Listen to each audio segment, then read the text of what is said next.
조직신학 7번째 시간인데 이 천사들과 마귀들이라는 제목으로 우리가 좀 살펴볼 텐데요. 사실은 제가 이제 그 주중에 2번 하면서 이제 제가 일주일에 3번을 하잖아요, 그죠? 하면서 제가 서두에 그렇게 이야기를 했습니다. 딱 들었을 때 별로 이렇게 와닿지 않을 수도 있다. 그러니까 천사들과 마귀들에 대해서 공부하는 게 그렇게 와닿지 않을 수가 있다. 그런 말씀을 제가 드렸는데 왜 그러냐면 우리가 천사들과 마귀들에 대해서 제가 이 공부를 위해서 여러 가지 조사를 하면서 또 되짚어 보니까 상당히 재미있고 놀라운 현상이 있더라고요. 이게 뭐냐면은 성경에서는 천사들과 마귀들에 관한 이야기가 상당히 자주 언급돼요. 그리고 이 중세까지만 하더라도 초대교회는 말할 것도 없고 구약시대는 말할 것도 없고 천사들과 마귀들의 존재에 대해서 너무 강하게 그리고 당연하게 인식하고 사는 그런 문화였는데 오늘날에는 이게 관념 속에 존재하는 그런 개념으로 지금 변질되어 있어요. 여러분, 그 영적인 세계 현실이 우리 육계에 사는 우리 인간의 인식에 따라 가지고 왔다 갔다 하는 건 아니죠. 우리가 하나님이 있다고 생각한다고 하나님이 없던 하나님이 계시는 것도 아니고, 우리가 하나님이 없다고 생각한다고 해가지고 사람들이 하나님이 없다고 생각한다 해가지고 계시는 하나님이 안 계시는 것도 아니고, 객관적인 현실은 변함이 없습니다. 그런데 우리 인식이 달라지는 거죠, 그죠? 그래서 고대 사회는 유신론자들이 99% 이상이었는데 그 유신론자가 다수였다고, 또 현대에 와서는 무신론자가 점점 많아지는 추세인데, 인간의 생각이 왔다 갔다 한다 해가지고 절대적인 신의 존재가 왔다 갔다 하는 건 아니죠. 그래서 지금 우리가 왜 이렇게 되었을까? 왜 영적인 세계상에 대해서, 특히 천사들과 마귀들에 대해서 그냥 관념적으로, 천사라는 단어도 무슨 생각이 들어요? 그냥 착한 사람, 그죠? 그냥 몰래 좋은 일 하는 사람, 수호천사라면은 나를 위해 기도해 주는 사람, 이 정도로 생각하고, 마귀라 그러면은 그냥 있겠지, 사탄 마귀가 있겠지, 없다고 부정하는 건 아닌데 나하고는 별로 관계가 없다고 생각해요. 부딪힐 일이 별로 없다고 생각하고 살아가는 사람들이 참 많은데 여기에 큰 영적인 우매함이 있더라고요. 심지어 위험이 있더라고요. 먼저 우리 기억을 돕기 위해서 복음서에 성경 여러 군데 천사들에 관한 이야기가 많이 나오죠. 가브리엘, 미가엘, 그죠? 예수님의 어머니 마리아에게 나타난 천사, 그 다음에 세례 요한에게 아버지에게 나타난 천사 스가랴 제사장, 그리고 구약에도 보면은 천사들이 많이 등장하고 예수님의 빈무덤에도 천사가 나타났죠. 그래서 그런 천사들에 관한 이야기도 많이 있지만 특별히 마귀에 관한 이야기, 마귀가 여러 가지로 표현이 되어 있죠. 사탄이 뱀으로도 표현되어 있고, 악한 자, 그죠? 그리고 또 이 귀신, 여러 가지로 표현이 되어 있습니다. 우리 이 세상 속에서는 귀신이라고 말하니까. 그리고 또 뭐라고 되어 있습니까? 예수님께서 나중에 말하겠지만 이 세상 임금이라고 해요. 이 세상의 통치자라고 이렇게 표현이 되어 있습니다.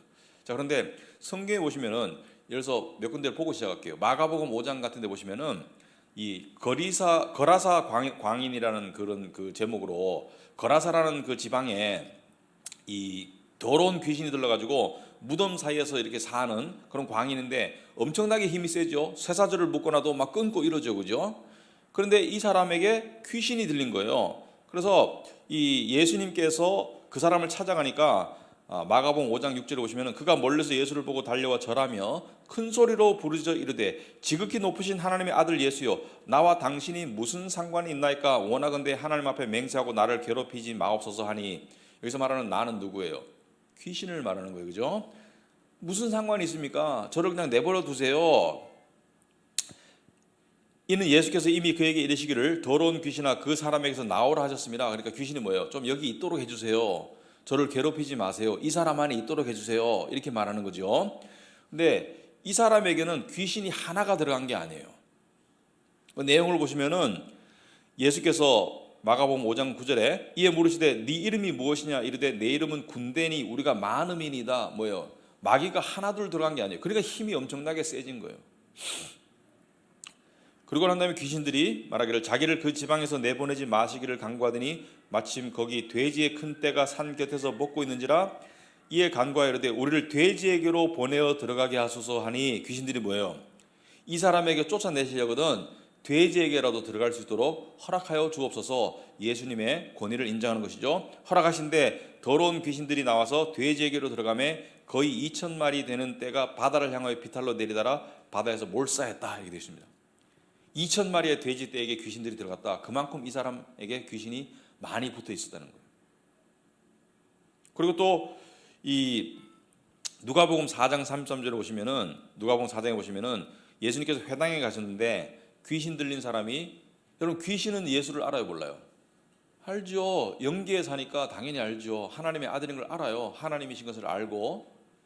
그래서 야고보서 보면은 너희가 하나님은 한 분이신 줄 알고 떠느냐?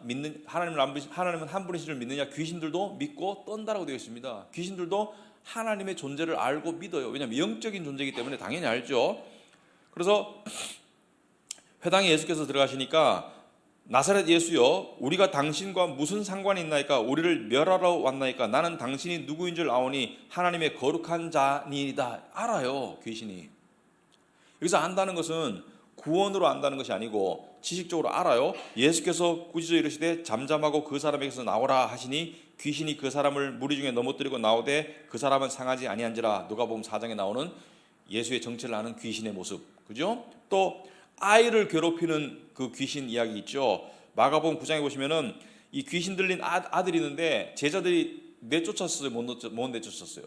못 내쫓으니까 그 아들을 예수께 데려오니까 예수께서 내쫓으셨어요. 그러니까 제자들이 우리는 왜 못 내쫓았습니까? 그러니까 마가복음 9장 29절에 기도 외에 다른 것으로는 이런 종류가, 여기서 말하는 이런 종류는 뭐예요? 귀신 들린 종류가 나아갈 수가 없다라고 얘기했습니다. 또 여러분이 잘 아는 스토리 중에 그 마가복음 9장에 보시면은 그 수로보니게 족속의 여인의 딸이 귀신이 들렸어요. 그래서 예수의 소문을 듣고 와가지고 이 여인이 헬라인인데 우리 딸한테 귀신을 내쫓아 주옵소서 이렇게 말을 합니다. 예수께서 뭐라고 대답하시냐면은 나는 자녀로 먼저 배불리 먹게 할지니 자녀의 떡을 취하여 개들에게 던짐이 마땅치 아니하다. 여인의 믿음을 시험하는 것이죠. 자녀는 당시의 개념에서는 유대인들이고 개들은 이방인들이에요. 여자가 대답하여 이르되 주여 옳소이다마는 상 아래 개들도 아이들이 먹던 부스러기를 먹나이다. 예수께서 이르시되 이 말을 하였으니 돌아가라 귀신이 네 딸에게서 나갔느니라 하시매. 자, 여자가 뭐예요? 나는 개입니다. 이방인입니다. 그좀 부스러기라도 주시옵소서 이렇게 말하니까 예수께서 귀신이 딸에게서 나갔을 것이다 이렇게 말씀하세요. 자, 복음서에 이외에도 여러 가지 귀신 이야기들이 있는데요. 마귀 이야기들이 있습니다. 그런데 왜 우리는 마귀가 지금은 마치 활동 안 하는 것처럼 그렇게 살고 있을까? 그 이유는 우리가 문화의 영향을 받고 있기 때문이에요. 첫째는 우리 물질 문명 속에서 또는 눈에 보는 것만 인정하고 믿으려는 그러한 이 문화 속에서 우리는 눈에 보이지 않는 실체를 인정하지 않으려는 이 문화의 영향을 받고 있어요. 우리가 기독교인이지만 크리스찬이지만 세상의 문화의 영향을 받고 있고요. 요즘에 귀신 들렸다고 말 안 합니다. 요즘에는 영적인 세계를 인정하지 않기 때문에 다 의학적으로 분류하죠. 그리고 약을 처방하죠. 옛날 같으면 귀신 들렸으면 귀신 내쫓는 그런 퇴마의 의식을 하는 경우가 있었는데 지금은 어떻게 해요? 귀신 들렸다고 말 안 하고 다중인격이다 이렇게 말합니다. 스키조프리니아 영어로 그죠? 다중인격이다. 또는 뭐 조울증에 들어갈 수도 있고요. 사람이 왔다 갔다 하니까. 그래서 어떻게 합니까? 약을 처방해요. 근데 약을 처방하면 약이 조금 듣긴 들어요. 왜냐하면은 이 사람의 그 어떤 그 귀신 들리면 육체적으로 반응이 격하잖아요. 그것을 누르는 약을 주고 정신적인 어떤 그런 그 파장이 좀 줄어드는 약을 주고 하는데 심한 사람들은 정신병원에 가죠. 지금도. 근데 정신병이 들렸다고 말하지 귀신 들렸다는 말을 잘 사용을 안 해요. 그런 문화에 살다 보니까 우리들도 그냥 마귀는 성경에 나오는 이야기, 관념의 이야기로만 치부를 하는데 여러분 이 몇십 년 전까지만 하더라도 예를 들어서 우리나라에도 무당이 많았고 지금도 있지만은 점쟁이들이 있는데 용한 무당은 뭐예요? 용하다는 것은 그러니까 진짜 찐무당, 진짜 무당은 신이 내려야 돼요. 신 내려야지 무당이 되는 거예요. 신이 내린다는 것은 마귀가 붙었다는 거예요. 마귀가 붙어가지고 연계에 있으니까 이 찾아오는 그 손님들의 과거와 현재를 알려주는 거죠. 그러니까 그대로 맞추는 거예요. 그래서 신내림을 마귀가 어떤 여자나 특히 대부분 여자가 많은데 누굴 택해가지고 내가 너에게 들어갈 것이다라고 이렇게 이야기하는데 이 사람이 거부해. 그럼 시름시름 아프죠. 그럼 진짜 신내림을 받은 그 선배 무당이 뭐라 합니까? 이거 거부하면 너 죽어. 네 운명이라고 받아들이고 싫더라도 이걸 받도록 해. 그래서 신내림 받는 굿을 하고 난 다음에 무당으로 데뷔를 하잖아요. 그러니까 그런 일들이 비일비재했고요. 아프리카의 주술사들 여러 가지 마귀 현상들이 있는데 우리가 지금 현대 문명은 뭐예요? 과학, 그 다음에 눈에 보이는 거, 그 다음에 의술 이런 것만 따지고 있기 때문에 이 세계 점점 더 무지해지고 그렇게 있는데 우리 그리스도인들도 그렇게 지금 살아가고 있어요. 그래서 어떤 현상이 발생하느냐? 제가 이 평범한 예를 한번 들어볼게요. 예를 들어서 성경에 보시면은 이 베드로전서 5장에 보시면 이런 말씀이 있죠. 베드로전서 5장 8절인가 뭐게 보시면은 이런 말씀이 있습니다. 너희 대적 그 마귀가 우는 사자처럼 삼킬 자를 찾으러 다닌다. 이런 표현들이 있어요. 그죠? 우는 사자처럼 너희를 삼켜 먹으려고 한다. 삼킨다는 게 뭐예요? 우리를 잡아먹으려고 한다. 우리를 죽이려고 한다. 우리를 멸망시키려고 한다. 그리고 에베소 6장에 보시면은 우리의 싸움은 뭐예요?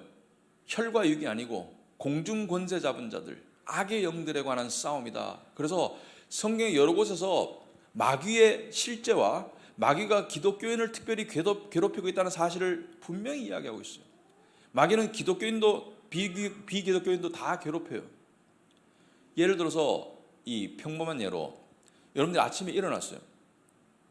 근데 아침에 일어나면 많은 사람들이 이 의식이 딱 발동되면 이 안에서 마음속에서 막 전투가 시작돼요. 뭐냐면 두려움을 불러오는 생각, 불안을 불러오는 생각, 그 다음에 우울을 불러오는 생각, 그 다음에 세상의 욕심을 자극하는 생각, 그것이 물질이든 그것이 인간관계든 여러 가지 욕심과 유혹과 두려움과 이런 걸 자극하는 생각이 막 들어와요. 그러면 이 마음에서 우리가 안 하려고 막 발버둥쳐. 그 생각을 밀어내려고. 나 이 생각 안 하고 싶어. 이 생각하면 길이 뻔해. 이 생각하면 두려워지고 이 생각하면 불안해지고 안 하려고 막 발버둥쳐. 그런데 왜 실패해요? 우리가 아침에 큐티하는 이유 중에 하나가 하나님과의 교제도 위하지만 우리 마음을 지키기 위해서 하거든요. 근데 왜 기도하고 말씀 보지 않으면 내가 하고 싶지 않고 건설적이지 않은 생각을 왜 안 할 수 없어요? 내 생각인데 왜 안 할 수 없어요? 내 머리로 왜 안 할 수 없어요? 저는 이렇게 생각합니다. 우리의 연약한 육신을 통해서 마귀는 세상과 육신과 합작해서 역사를 하거든요. 우리의 연약한 육신을 통해서 마귀가 생각을 집어넣고 있는 거예요. 마귀의 공격이에요. 마귀는 자기의 존재를 알릴 필요는 없습니다. 그냥 자기가 하나님을 못 믿도록 만들고 그리고 하나님을 믿는 사람들을 괴롭게 만들고 평강을 못 누리게 만들고 멸망하도록 만들고 그거 마귀의 목적이기 때문에 마귀가 그렇게 열심히 역사해요. 그래서 사소하게는 우리가 내 생각 하나 잘 못 다스리고 정말 밀려오는 생각 속에 밀려오는 수많은 그 두려움이나 어떤 탐욕이나 여러 가지 또 어떤 그 불안이나 이런 것들이 내가 안 하고 싶은데 왜 하게 되냐고. 우리의 연약한 육신을 통해서 누가 역사하는 거예요? 마귀가 역사하는 거예요. 우리의 싸움은 혈과 육이 아니에요. 영의 싸움이고 정신적인 싸움이에요. 그러므로 마귀는 정말 열심히 일하고 있고 우리는 그 현상을 느끼고 있는데 우리의 기도 속에 한 번이라도 최근에 주여 수호 천사를 보내주시옵시고 이 마귀를 저에게서 떨어지게 하옵소서 이런 기도 해보셨냐고요. 마귀를 이길 수 있는 믿음을 달라고 기도해 보셨냐고요. 이 영적으로 우리가 눈을 떼야 됩니다. 너무나 우리가 영적으로 무지한 상태에서 지금 살아가려고 하고 있어요. 여러분 자녀들 위해서 기도할 때 마귀가 달라붙어서 우리 자녀를 괴롭게 하고 해치지 못하도록 해주옵소서, 우리 자녀에게 하나님께서 수호 천사들을 보내주시옵소서 이렇게 기도해 보셨냐고요. 저 어젯밤에 제 자식들을 위해서 기도하면서 우리 가정에서 기도할 때 그 기도가 나오더라고요. 왜냐하면 그게 너무나 사실이기 때문에.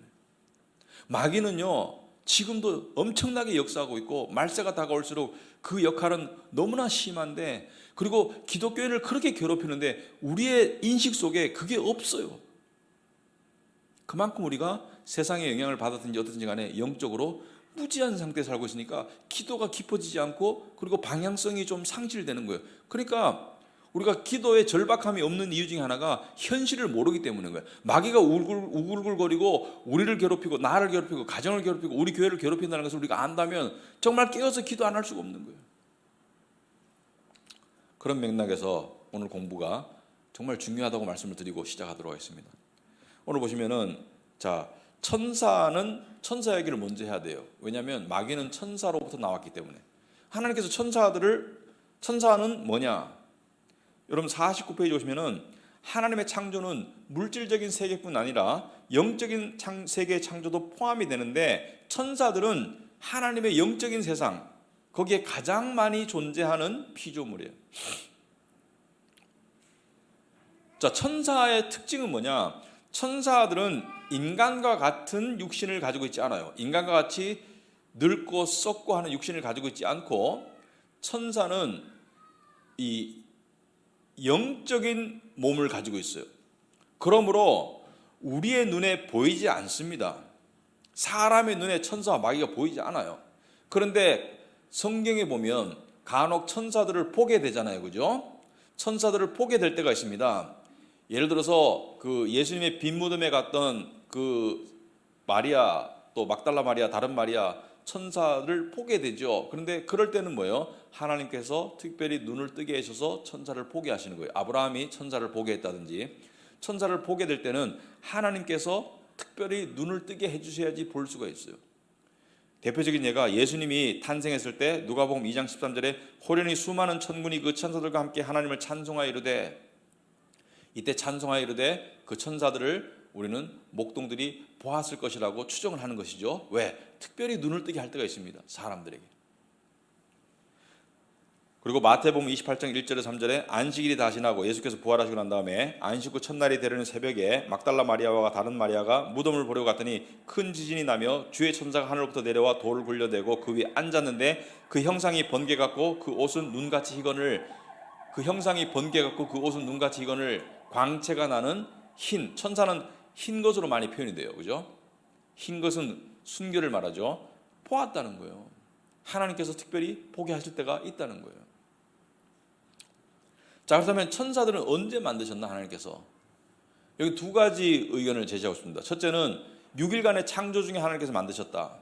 하나님께서 천지를 창조하실 때 그때 영계도 만들었다. 또 다른 설은 그때는 육적인 세상의 창조를 말하고 영적인 세계는 그 이전에 이미 존재했기 때문에 천사는 이 창세기의 천지 창조 이전의 천사는 존재했다라고 볼 수도 있어요. 정답은 없어요. 둘 중에 하나예요. 자, 그런데 천사들은 3번에 49페이지 천사들의 특징들 중에 3번에 도덕적인 판단과 높은 지적 능력을 가지고 있다. 여기서 말하는 지적 능력은 인간을 월등히 능가하는 지적 능력을 말합니다. 인간보다 훨씬 똑똑해요. 왜? 육계를 다 보고 있고 영계에 속해 있기 때문에 차원이 다른 거예요. 그래서 우리가 마귀를 이길 수가 없습니다. 이따가 설명하겠지만 마귀를 이길 수가 없어요. 왜? 우린 눈 감고 싸우는 거고 걔는 눈 뜨고 싸우는데, 아니, 눈 감고 싸우는 거고 눈 뜨고 싸우는 거 누가 이겨요? 이길 수가 없어요. 우리 스스로는. 그리고 높은 도덕적인 판단을 하고 있다. 무엇이 옳고 그른 줄 알고 순종과 불순종을 아는데, 마귀는 천사들 중에 이 도덕과 순종에서 타락한 것들이 마귀죠. 그죠? 마귀들이죠. 자, 네 번째, 천사들은 한 번에 한 장소에만 머물 수 있어요. 여러분 생각해 보세요. 마귀도 마찬가지고, 마귀는 타락한 천사들이기 때문에 천사들은 한 번에 한 장소에 머물 수 있다. 하나님처럼 영계에 계신다 해가지고 무소부재 한 번에 여러 곳에 머물 수 없어요. 한 천사가. 천사는 수도 없이 많아요. 마귀도 수도 없이 많아요. 그러므로 마귀들이 성도들을 또는 사람들을 괴롭힐 때 전략적으로 괴롭히겠죠.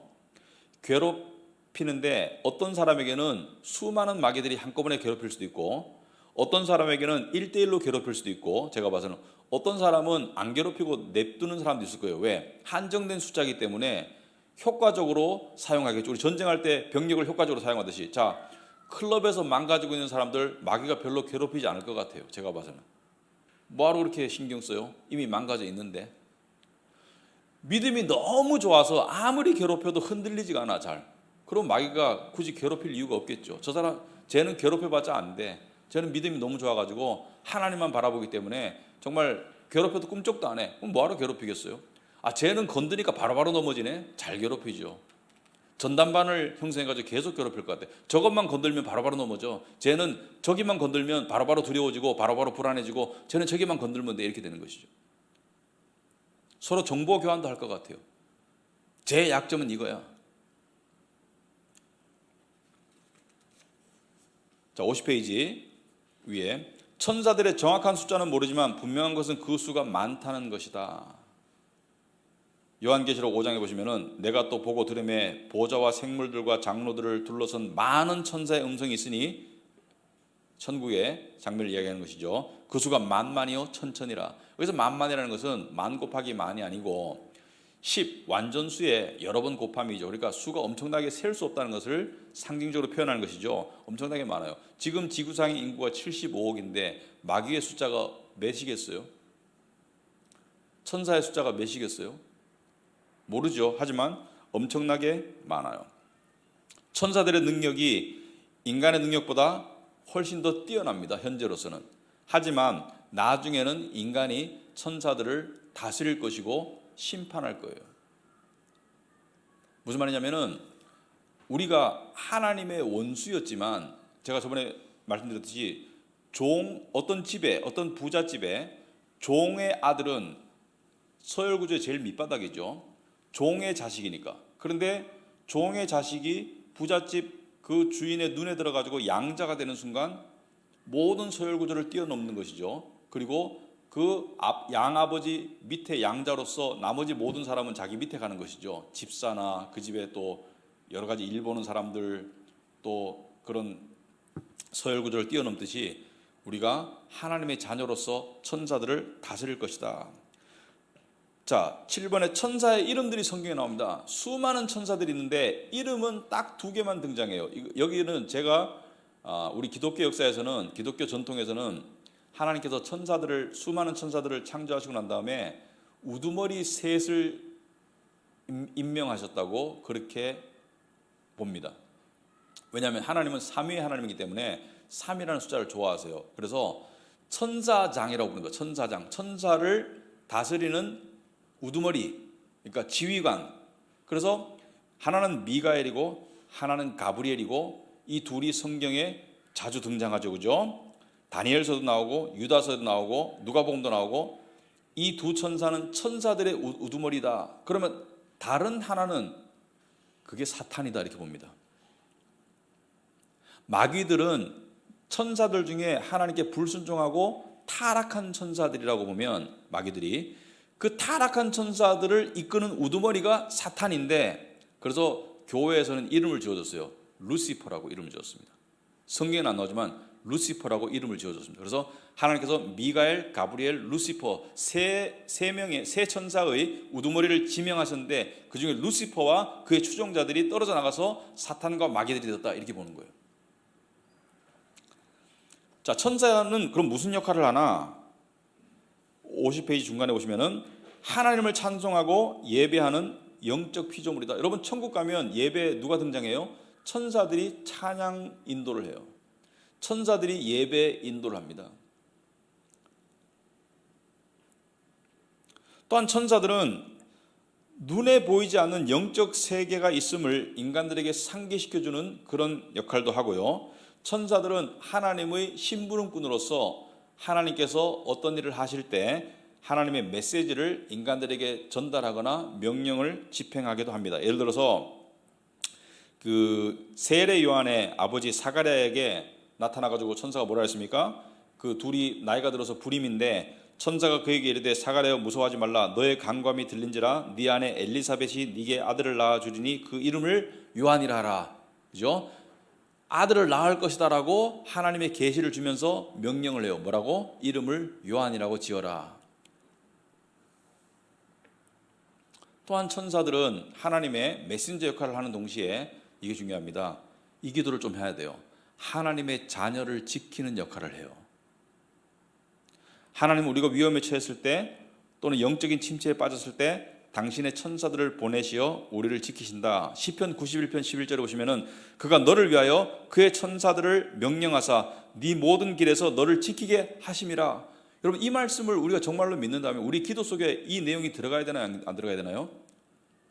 수호 천사들을 보내주옵소서.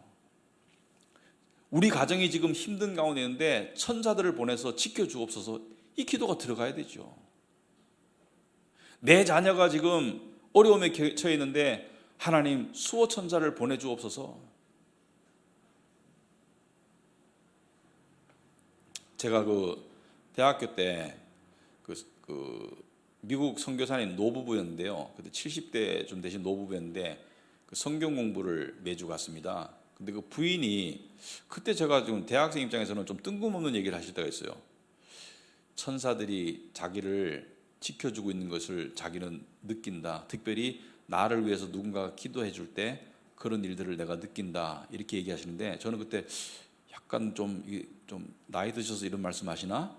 근데 생각해 보니까 이 마음이 청결한 자는 복이 있나니 그가 하나님을 볼 것이다 그랬잖아요.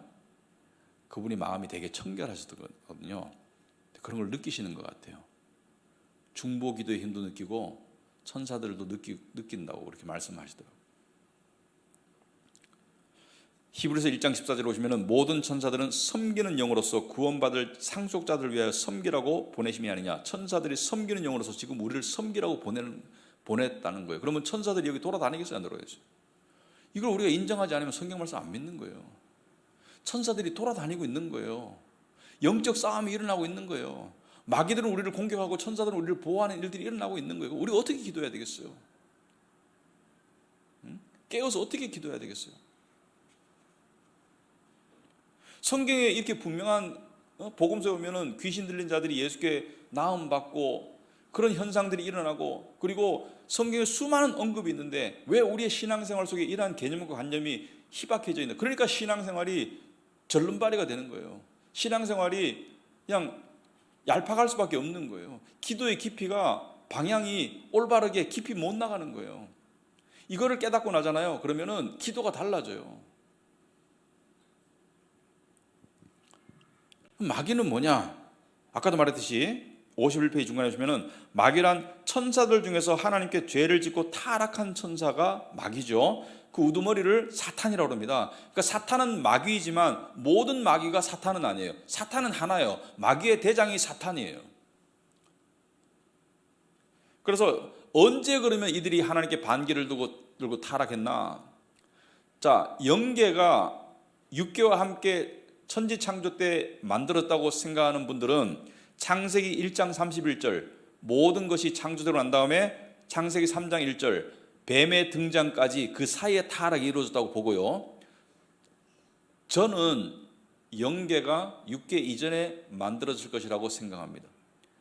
그래서 저는 그 이전에 이루어졌을 것이라고 저는 추측해요. 여기에 목숨 걸 일이냐? 그건 아니에요. 그래서 유다서 1장 6절에 보시면 분명히 나왔죠. 자기 지위를 지키지 아니하고 자기 처소를 떠난 천사들을 큰 날의 심판까지 영원히 결박으로 흑암에 가두셨으며 자기 지위를 지키지 아니하고 자기 처소를 떠난 천사들이 뭐예요? 마귀들이에요. 하나님의 명령 계통 속에서 하나님께 순종하고 하나님을 위해서 살아야 되는 그 종들의 역할을 벗어나서 타락한 것들이 마귀들이고 그들의 우두머리가 사탄인 거예요. 그래서 베드로서 2장 4절에 보시면 하나님이 범죄한 천사들을 용서하지 아니하시고 범죄한 천사가 마귀입니다. 그러니까 태생은 똑같아요. 천사들과 마귀가. 근데 마귀들은 하나님께 반역하고 불순종하는 것들이 마귀들이고 우두머리가 사탄이죠. 자, 그런데 마귀는 어떻게 역사합니까? 세 박자로 역사하죠. 세상을 통해서 역사하죠. 세상의 욕심, 세상의 쾌락, 세상의 유혹을 통해서 역사하죠. 그죠? 육신의 정욕과 안목의 정욕과 이생의 자랑이다. 세상을 사랑하면 아버지를 사랑할 수 없다. 너희가 세상을 사랑하면 하나님의 아버지의 사랑이 그 안에 있지 아니하다. 왜? 세상이 누구에 의해서 움직이기 때문이에요. 마귀가 움직인다는 것을 알아야 됩니다. 물론 궁극적으로는 하나님이 움직이세요. 하나님의 통치 안에 있어요. 욥기에 보면 사탄이 욥을 지 마음대로 주물러도 궁극적으로는 하나님이 결정하시잖아요. 그런데 하나님은 질서의 하나님이에요. 그리고 하나님의 깊은 섭리와 뜻 가운데 사탄과 마귀들에게 하나님께서는 그 권력 구조의 질서를 허용하셨어요. 무슨 말이냐면은 여러분, 하나님이 세상을 창조하셔서 누구에게 주셨어요? 하나님이 세상을 창조하신 다음에 누구 보고 정복하고 다스리라 그랬어요? 사람에게, 아담과 하와에게 너희가 정복하고 다스리라 그랬잖아요. 사람에게 주셨는데 그 사람이 죄를 통해서 마귀의 사탄의 종이 되었잖아요. 그러므로 세상은 누구게 되는 거예요? 누구 지배 아래 되는 거예요? 마귀의 지배 아래 들어간 거예요. 그래서 예수님께서 사탄을 뭐라 했어요? 이 세상의 임금이라 했습니다. 이 세상의 임금. 여러분, 예수님께서 40일 동안 광야에서 시험 받으셨을 때 그때 여러 가지 시험이 있었죠. 이 돌로 떡이 되게 해라.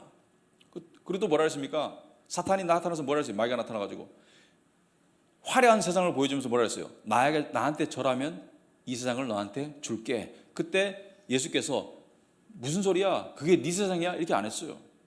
인정했습니다. 지금은 실제적으로 마귀가 다스리고 있어요. 그래서 마귀는, 사탄은 세상과 내 육신, 내 안에는 죄성과 이것을 통해서 역사하기 때문에 때로는 나한테서 들려오는 음성인 것 같아. 어떤 분이 이렇게 상담하더라고요. 저는 예수 믿는데 왜 하나님을 저주하는 음성이 내 속에서 들리는지 모르겠어요. 너무나 죄책감이 들어요. 아마도 마귀가 그 음성을 심어주고 있는 걸 거예요. 세상의 욕심을 통해서, 세상의 두려움을 통해서 내 육신을 자극하고 누가 하는 거예요? 마귀가 하는 거예요. 그래서 육신과 육체와 세상과 마귀가 삼박자로 움직이고 있는 거예요. 이걸 알아야 돼요.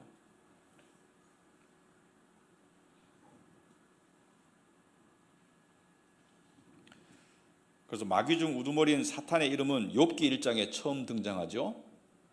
구약에 보면 욥기 1장에 처음 등장하고, 사탄이라는 이름의 뜻은 뭐예요? 적대자라는 뜻입니다. 하나님을 적대시하는 자, 원수된 자라는 뜻이고요. 성경은 사탄을 다양한 말로 칭하는데 악마라고 하기도 하고요, 마가복음 4장 1절에 뱀이라고 하기도 하고요, 창세기 3장 1절에 공중의 권세 잡은 자라고 말하기도 하고요, 에베소서 2장 2절에 악한 자라고 말하기도 합니다. 마가복음 13장 19절에.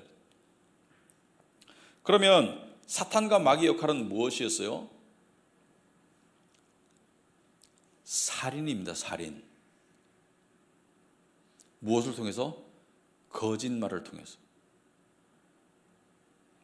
하와를 어떻게 꼬셨습니까? 이 선악과를 먹으면 네가 반드시 죽을 것이라고 말했는데 뭐라고 말했습니까? 사탄이, 뱀이 먹어도 안 죽는다고 거짓말했고요.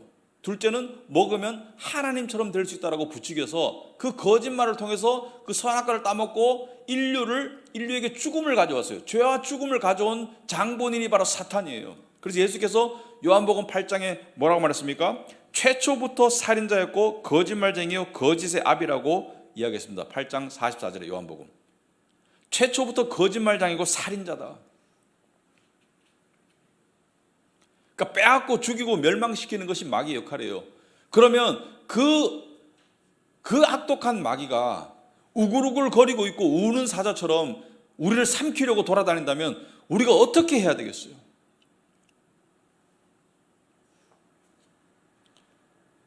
52페이지 위에 2번에 사탄은 하나님께서 하시는 구원의 사역을 방해하고 막으려고 합니다.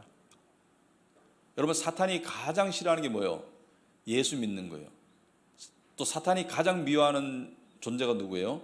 예수 믿는 그리스도인들을 사탄이 가장 미워합니다. 제가 아까도 말했지만 클럽에서 망가지는 사람들 사탄이 그냥 둬도 돼요. 그냥 둬도 망가지고 있어요. 그럼 사탄이 어디서 가장 활동 많이 할까? 어디에 가장 전력을 쏟을까? 교회 안입니다. 여러분, 우리 경각심을 가져야 돼요. 교회 안에. 그래서 사탄은 여러 가지로 역사하죠. 사람들에게는 쾌락, 그죠? 세상의 어떤 그 자랑, 욕심, 권력, 명예 여러 가지로 활동을 하죠. 육신을 통해서. 교회 안에서는 어떻게 활동해요? 거짓 선지자, 거짓 가르침. 이 우리가 분별해야 됩니다. 고린도서 11장 13절 14절 보시면은 그런 사람들은 거짓 사도요 속이는 일꾼이니 자기를 그리스도의 사도로 가장하는 자들이다. 그런 자들은 누구예요? 거짓 선생들. 이것은 이상한 일이 아니니라. 사탄도 자기를 광명의 천사로 가장하나니.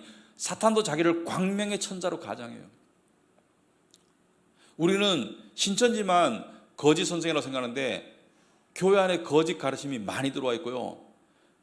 거짓 가르침을 가르치는 사람들이 인간적으로 따뜻한 경우가 많아요. 제가 접해보면 참 인간적으로는 따뜻해. 근데 그 믿는 믿음의 실체가 거짓이에요.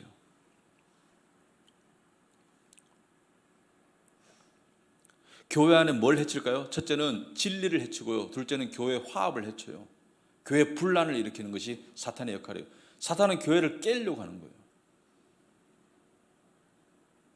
우리 교회도 짧은 역사 속에서 이러저러한 모습으로 교회 분란을 일으키도록 쓰임받게 보냄받은 자들이 있었어요. 신천지도 몇 명 들어왔었고요. 근데 감사하고 다행하게도 하나님께서 다 분별력을 주셔서 잡아내고 그리고 지혜롭게 처리할 수 있도록 하나님께서 하셨죠. 여기 앉아 계신 분들 중에 우리 교회를 오래 다니신 분들은 제가 무슨 말 하는지를 알 거예요. 이상한 소문을 퍼뜨리고 우리 교회 신천지 출입금지라고 안 붙여져 있습니다. 일부러 안 붙여놓은 거예요. 그거 붙이는 거 소용없어요. 그거 붙인다고 신천지가 안 들어와요? 신천지 출입금지가 중요한 게 아니고 신천지를 잡아낼 수 있는 영적인 분별력을 기르는 게 중요한 거예요.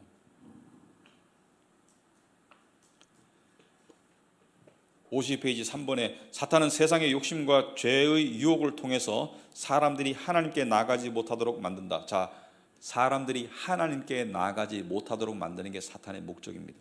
사탄이 주는 마음의 상태는 유혹, 가장 대표적입니다. 의심, 그래서 말 의심은 진리를 향한 의심, 죄책감. 죄를 지었는데 회개는 괜찮아요. 근데 죄책감에 사로잡혀서 하나님께 못 나아가. 그건 사탄이 하는 거예요. 두려움, 대표적이죠. 온갖 종류의 두려움. 실패할까봐, 뭐 잘못될까봐, 아기를 낳았는데 이 아이가 제대로 못 클까봐, 온갖 종류의 두려움 다 사탄이 주는 거예요. 그러니까 평강을 빼앗기 위한 것이 두려움이에요. 혼란, 교만, 열등감. 교만과 열등감은 육신에게 주는 사탄의 공격의 대표적인 거예요. 교만과 열등감은 뿌리가 같아요. 양상은 달라도 뿌리가 같아요. 바로 자기 육신이에요. 시기심, 중상모략, 세상에 대한 지나친 걱정. 그러니까 이것이 사탄의 공격은 육체의 쾌락을 통해서 또 정욕을 통해서 세상의 물질적인 욕심을 통해서 정신적인 어떤 그런 그 여러 가지 질병들을 통해서 교회 안에 거짓 가르침을 통해서 제가 예를 하나 들어볼게요. 여러분 우리는 세상에 살기 때문에 특히 자본주의에 살기 때문에 자본주의 체계 속에 살아가야 됩니다. 저축도 해야 되고 투자도 해야 돼요. 그런데 제가 하나 물어볼게요. 주식시장을 누가 움직이는 것 같아요?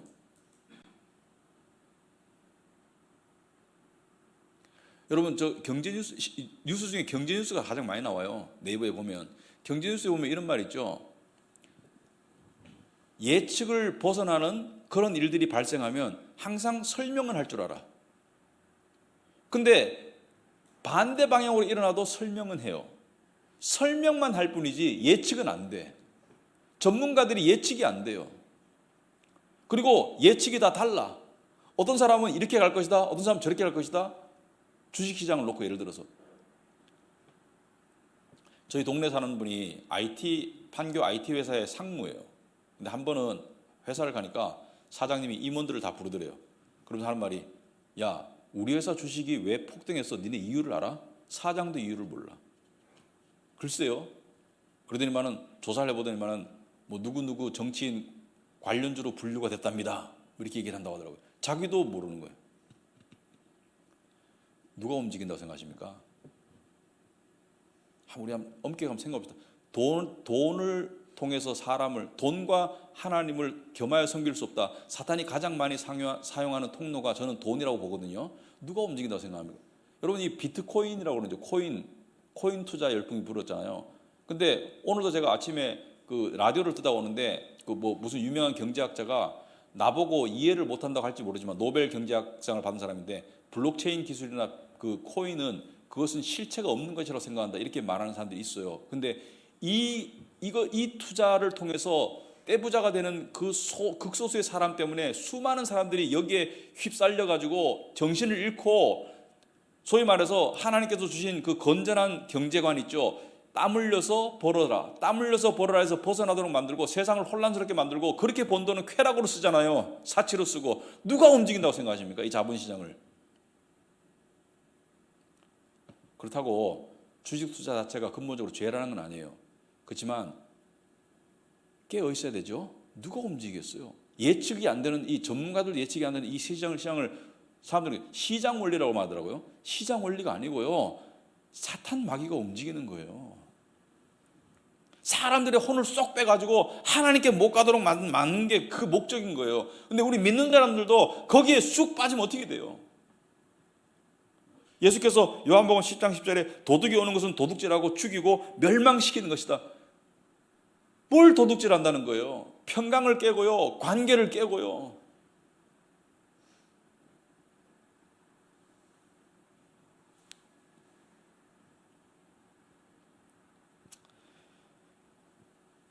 제가 이 말씀을 꼭 드리고 싶어요.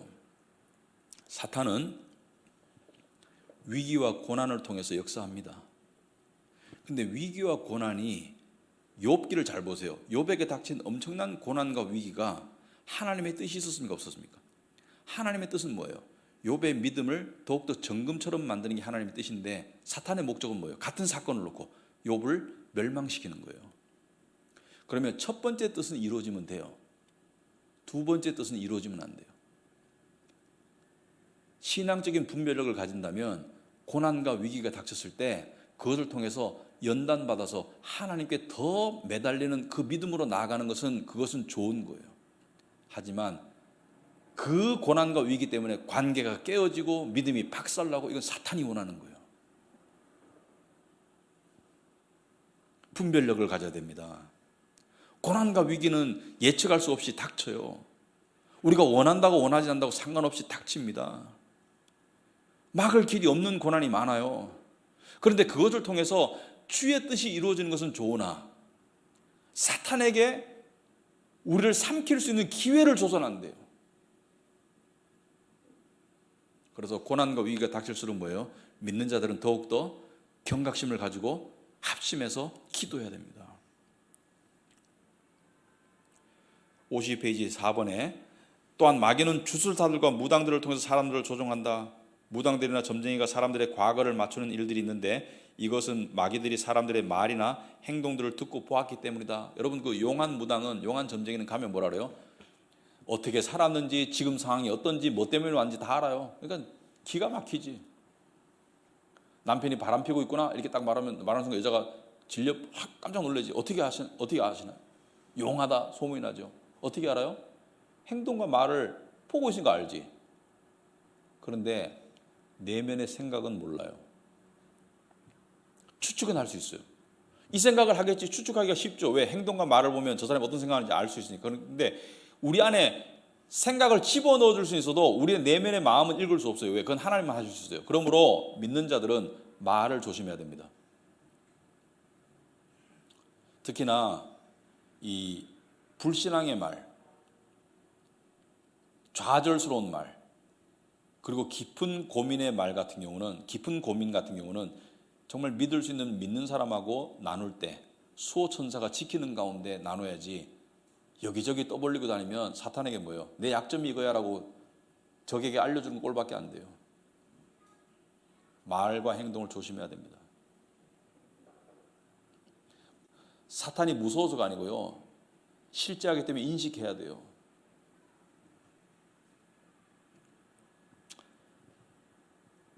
오직 하나님만이 인간의 생각을 훤하게 아실 수 있습니다.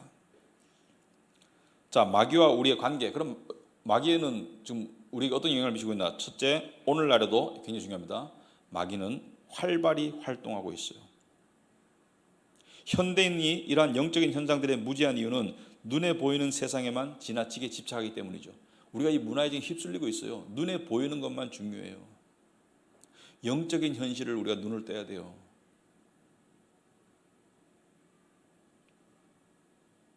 선자 엘리야가 사환의 눈을 뜨게 하옵소서, 그죠? 우리와 함께한 자가 저들보다 더 많다는 것을, 성에 있는데 적들이 왔는데 사환이 벌벌 떠니까 눈을 뜨게 해서 우리와 함께한 자들이 저들보다 많다는 것을 보게 하옵소서. 사환이 눈을 뜨니까 뭐가 보여요? 천군 천사가 보이잖아요. 두 번째, 크리스찬도 귀신 들릴 수 있는가? 마귀가 들어갈 수 있는가? 없습니다. 그러나 마귀가 달라붙어서 괴롭힐 수는 있어요. 큰 차이가 있습니다. 왜 들어갈 수가 없는가? 성령께서 내주하시는데 어떻게 이 안에 마귀가 들어와요? 귀신 들린 건 크리스찬이 아니에요. 하지만 마귀가 달라붙어서 괴롭힐 수는 있어요. 그러므로 우리는 기도할 때 어떤 부분은 영적으로 분별해서 기도해야 됩니다. 마귀를, 달라붙어 있는 마귀를 떼달라고 기도해야 돼요. 여러분, 저도 이 기도가 깊어지고 영이 맑아질 때는요, 최근에는 그런 일을 못 겪었어요. 옛날에 마귀가 저를 노려보는 것을 제가 생각해서가 아니고 영적으로 섬뜩하게 느껴질 때가 있어요. 아, 지금 마귀가 내 앞에 나를 노려보고 있구나. 그때 어떻게 해요? 예수님 뭐라 했습니까? 주 예수의 이름으로 명하노니 사탄아 물러가라.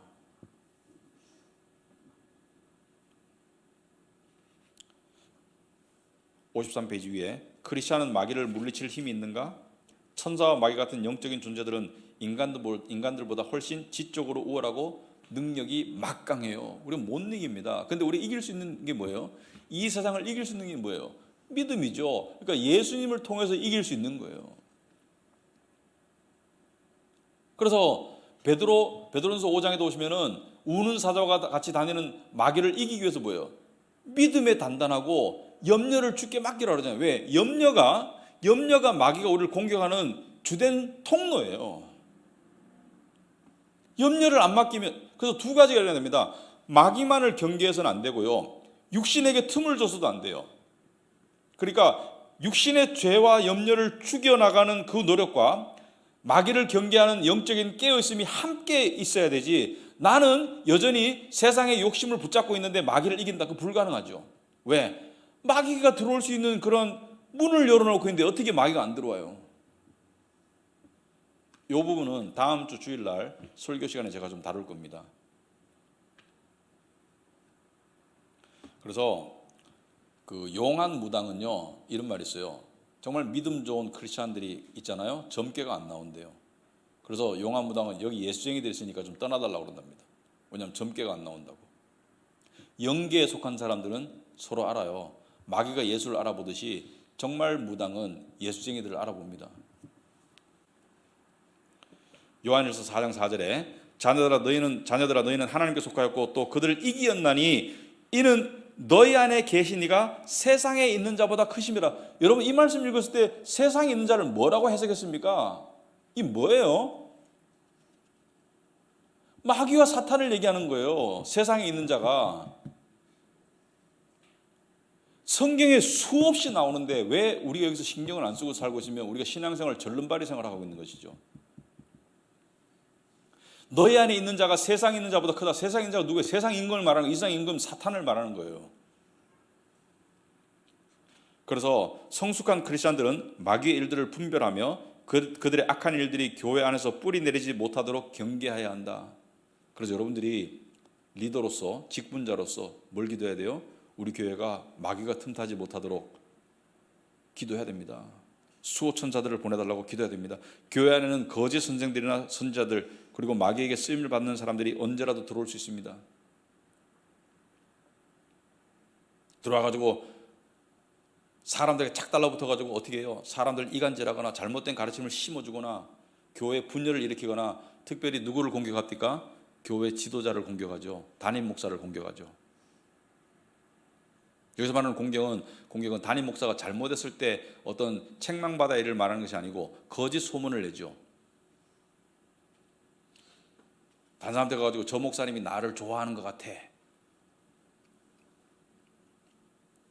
들은 사람들이 시험이 들도록 만들죠.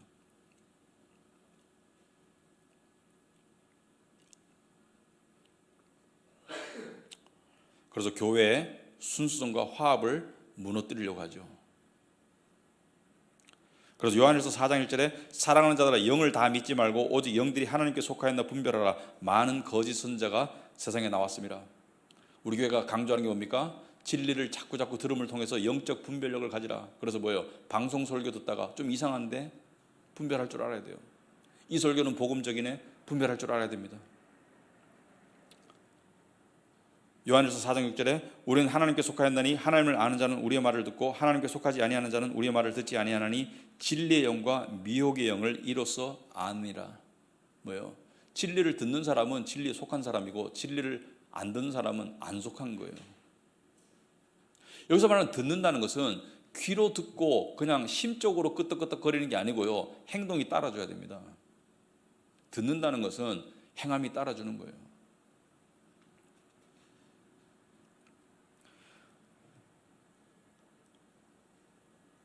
53페이지 밑에 6번에 보겠습니다. 마귀의 계략을 분별하고 승리하려면 어떻게 해야 되는가? 마귀는 세상의 죄와 욕심을 통해서 그리고 육신의 연약함을 통해 이용해 우리를 영적으로 공격한다. 아까 말씀드렸듯이 마귀의 우리를 향한 공격의 통로는 뭐예요? 세상과 육신입니다. 그래서 육신을 다스려가지 않고 세상의 정욕과 세상의 욕망을 다스려가지 않고 마귀와 싸워서 이길 수 없습니다. 왜?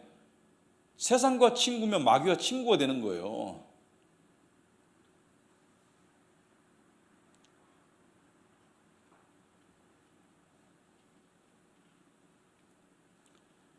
여러분, 죄가 있잖아요.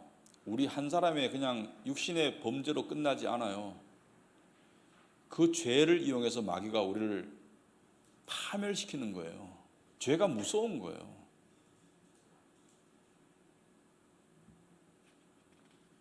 토마스 아켄피스가 그리스도를 본받아 거기서 이렇게 말했습니다. 1년에 죄를 하나씩만 죽여나가도 얼마든지 성자가 될 수 있다. 그런데 그것조차 하기가 참 힘들다.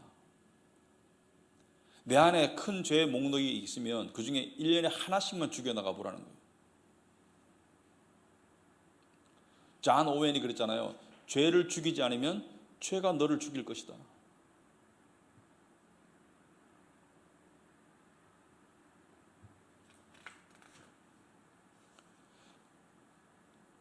그래서 마귀와의 영적인 싸움에서 이기려면 54페이지 마지막 페이지 우선 우리가 성경의 진리를 잘 알아야 합니다.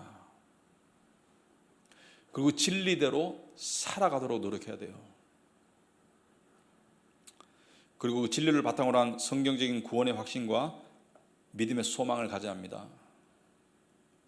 이 세상이 너무 크고 너무 귀해 보이면 마귀에게 지고 있는 거예요. 그래서 천국 소망을 안 가진 기독교인의 삶이라는 것은 있을 수 없다고 제가 말씀드렸고요. 천국 소망이 커지지 않는 상태에서는 마귀를 이기는 게 아니에요. 마지막으로 에베소 6장 11절부터 17절까지 말씀을 한번 보도록 하겠습니다. 마귀의 관계를 능히 대적하기 위하여 하나님의 전신갑주를 입으라. 무슨 말입니까? 마귀를 이기려면 적당히 몽둥이 하나 들고 가지고 못 이긴다는 거예요. 여러분 그 어떤 경우에는 몽둥이 하나 들고 가면 이길 수 있잖아요. 몽둥이 하나로 대적할 수 있잖아요. 전신갑주는 뭐예요? 완전 군장을 해야 이길 수 있다는 거예요. 그만큼 마귀가 세다는 거예요. 가볍게 여기면 안 돼요. 저는 이렇게 생각합니다. 어젯밤에도 제가 말씀드렸지만은 많은 그리스도인들이 마귀에게 통제받으면서 불행한 신앙생활을 하고 있다고 생각해요. 그러니까 세상에 하는 두려움, 세상에 하는 욕심, 차라리 세상 사람보다 더 불편할 것 같아. 왜냐하면 세상 사람들은 그래도 마음 놓고 죄라도 짓지.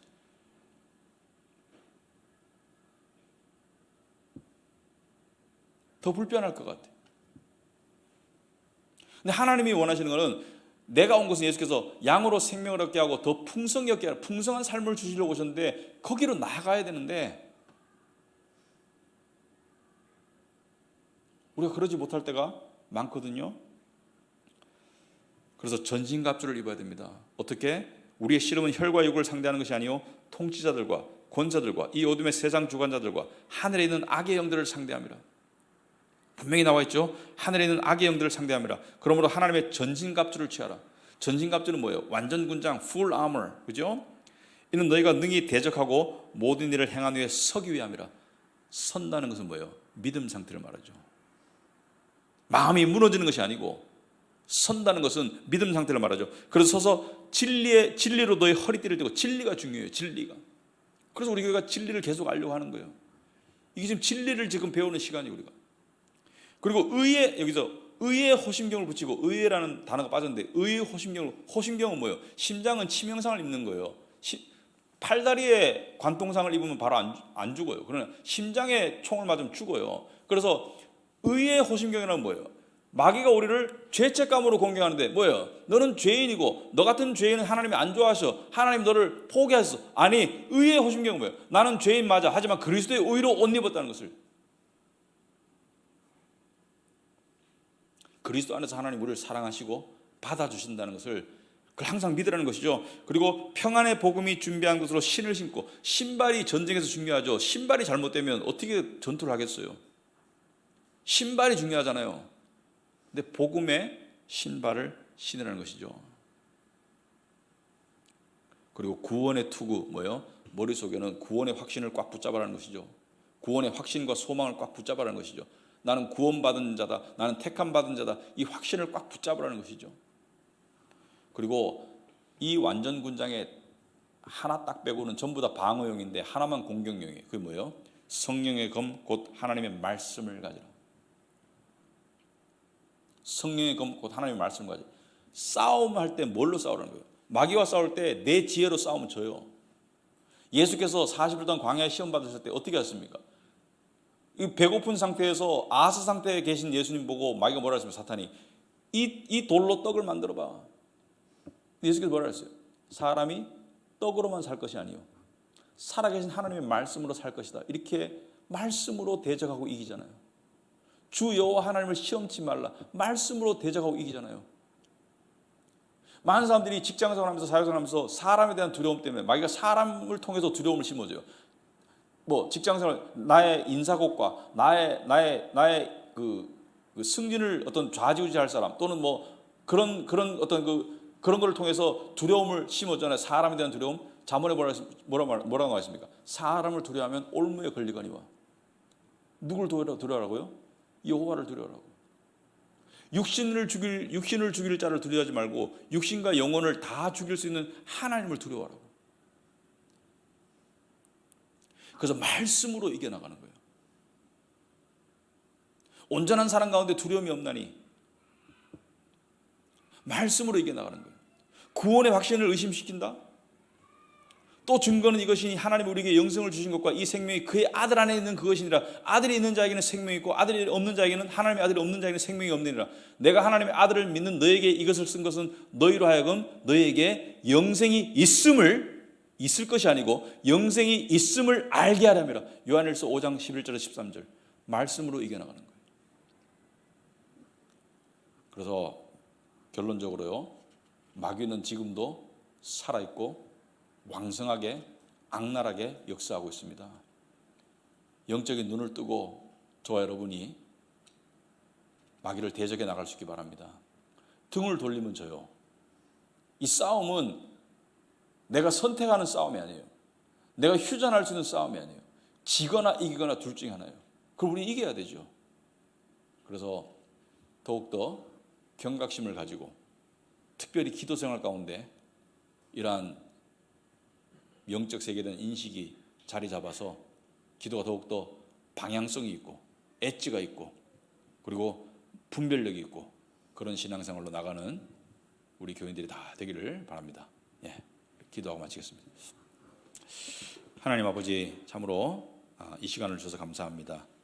저희들이 이 시간을 통해서 다시 한번 영적 세상과 영적 세계의 그 엄청난 사실에 대해서 다시 한번 깨닫고 경각심을 갖기를 원합니다. 하나님 아버지, 우리의 삶 가운데 일어나는 많은 일들을 우리는 그저 세상의 문화에 영향을 받아서 눈에 보이는 것들, 상황과 또 내 내면과 정신 분석과 또 과거의 트라우마 여러 가지 것들로 우리가 분석해 내려가지만 그 이면에는 훨씬 더 악랄하고 훨씬 더 독한 사탄 마귀가 도사리고 있음을 우리가 간과하지 말도록 도와주시옵소서. 그 마귀가 세상과 육신을 통해서 우리를 계속 쓰러뜨리려고 하고 있습니다. 그것으로부터 우리 자신과 우리 가정과 우리 교회를 지킬 수 있도록 우리가 깨어서 기도하도록 하옵소서. 하나님 아버지, 특별히 우리가 소중히 여기는 것들을 빼앗기지 않도록 우리가 늘 깨어서 기도하는 그러한 신앙의 자세로 살아갈 때 하나님께서 약속하신 대로 너희 안에 계신 이가 세상에 있는 이보다 더 강하다는 것을 우리가 믿고 승리할 줄 믿습니다.